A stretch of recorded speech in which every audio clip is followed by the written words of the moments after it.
ఓం నమో భగవతే శ్రీరమణాయ. చాలా సంతోషం నాయన.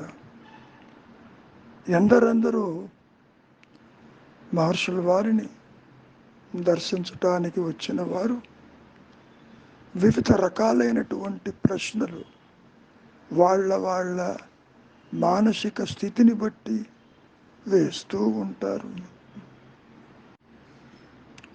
ముఖ్యంగా ఒకరంటున్నారు, ఈ మనస్సు ఏదైతే ఉందని అనుకుంటున్నామో అది గనక స్వాధీనమైతే చింతన సాధ్యమవుతుంది సుమా.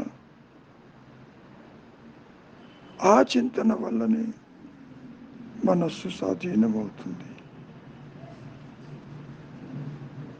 ఇట్లా మనం క్యాచ్ 22 అంటామే. పెళ్లి చేస్తే కానీ పిచ్చి కుదరదు, పిచ్చి కుదిరితే కానీ పెళ్లి కాదు అన్న సామెత రీతి ఇక్కడ కూడా నిశ్చలత్వానికి వస్తేనే తప్ప మరి ఆత్మచింతన సాధ్యం కాదు. చింతన ఏర్పడితేనే తప్ప మనస్సు అనేది అదృశ్యం కాదు. నిజమే, వీటికి పరస్పర ఆలంబన ఉన్నది. ముఖ్యంగా అవి జంటగా సాగిపోతూ ఉంటాయి. దీనికి ఒకటే మార్గము, అభ్యాసము, వైరాగ్యము. వైరాగ్యం అంటే ఏమిటి?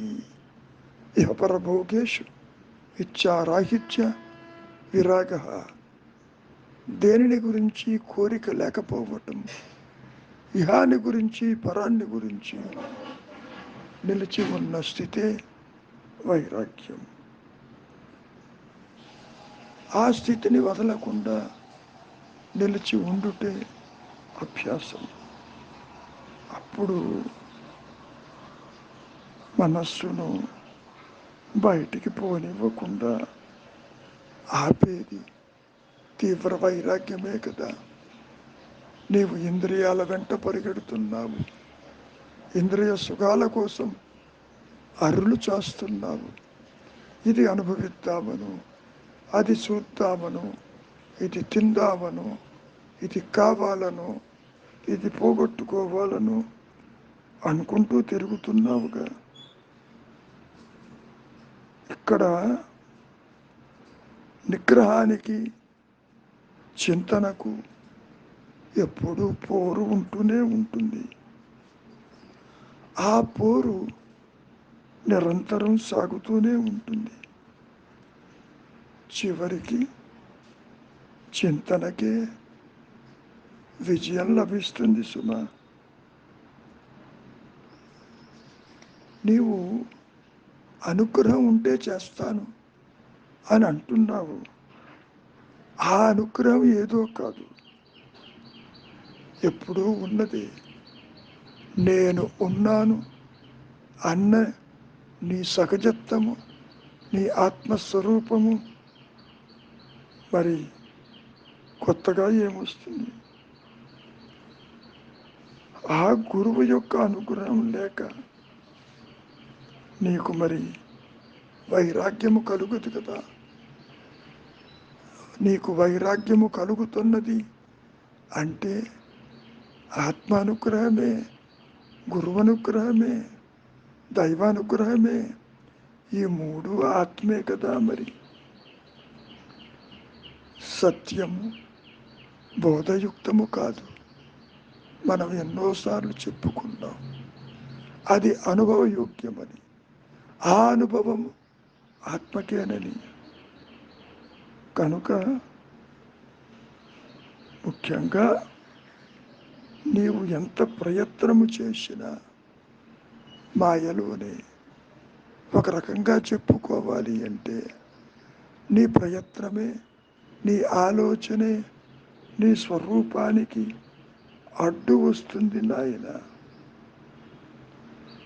ముఖ్యంగా ఏ విధంగా అయితే ఒక పశువు భాగ్యంలో బయట పొలాల్లో తిరుగుతూ ఇంటి పట్టున ఉండకుండా జీవిస్తూ ఉంటుందో, అదేవిధంగా ఈ అహంకారము, ఈ మాయలో ఇంద్రియాల వెంట పరిగెడుతూ మూలము ఆనందప్రదమైనప్పటికీ, సుఖప్రదమైనప్పటికీ దాని జోలికి పోదు. మరి దాన్ని ఏ విధంగా అంతర్ముఖం చేస్తావు? ఇదిగో ఈ అభ్యాస వైరాగ్యములతోనే. ఎప్పుడైతే నీ స్వరూపమే సుఖప్రదమని నీవు గ్రహిస్తావో, ఇక ఇంద్రియాల వెంట పరిగెత్తే వారెవరు? వాటి జోలికి పోయేదెవరు?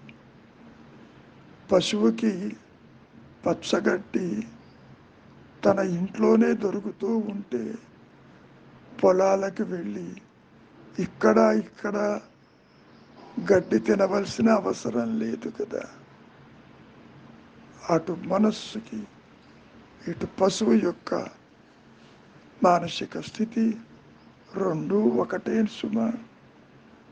కనుక నీవు చెయ్యవలసింది విచారించు.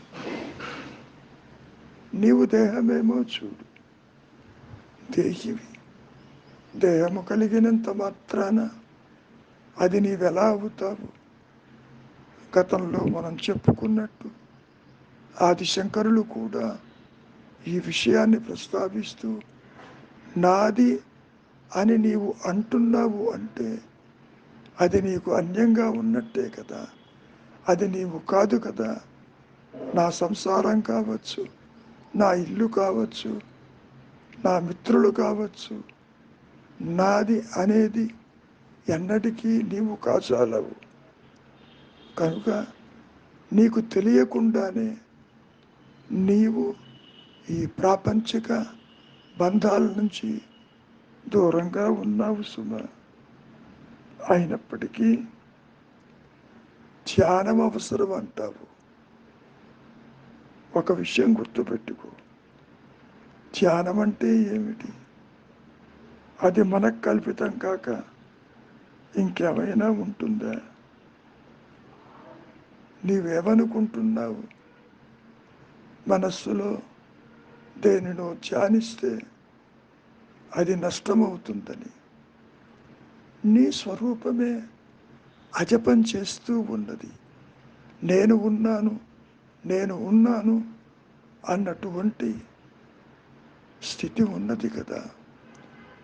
నీవు చేసే నామజపం, నీవు చేసేటటువంటి మంత్రజపం ఇతర ఆలోచనలు రాకుండా ఉండటానికి తప్ప ఆత్మప్రకాశానికి పనికిరాదు కదా. ముఖ్యంగా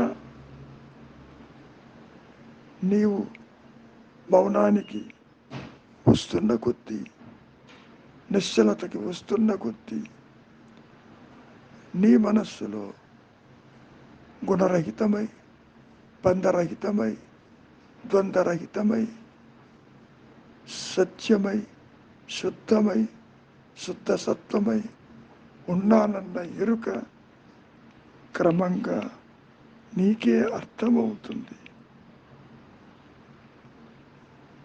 ఆ ధ్యానమే నీ స్వరూపము. Meditation is your true nature. నీవు ఇక్కడ చేసే మానసికమైనటువంటి ధ్యానము పూర్తిగా ద్వైత స్థితి కూడుకొని ఉంటుంది. అసలు దాన్ని ఎందుకు పట్టుకోవాలి? నీవు దేనిని పట్టుకోవద్దు, దేనిని నీవు స్మరించవద్దు. ఒకవైపు నిన్ను విస్మరించమంటే నేను గతాన్ని స్మరిస్తాను, మంత్రాన్ని జపిస్తాను, ఏదో సాధిస్తాను అంటావు. స్వరూప జ్ఞానము సాధించేది కాదు, ఇప్పటికీ నీవు అదై ఉన్నావు. కావాల్సింది మౌనము, కావాల్సింది విచారము, కావాల్సింది తీవ్ర వైరాగ్యము, కావాల్సింది నిశ్చలత.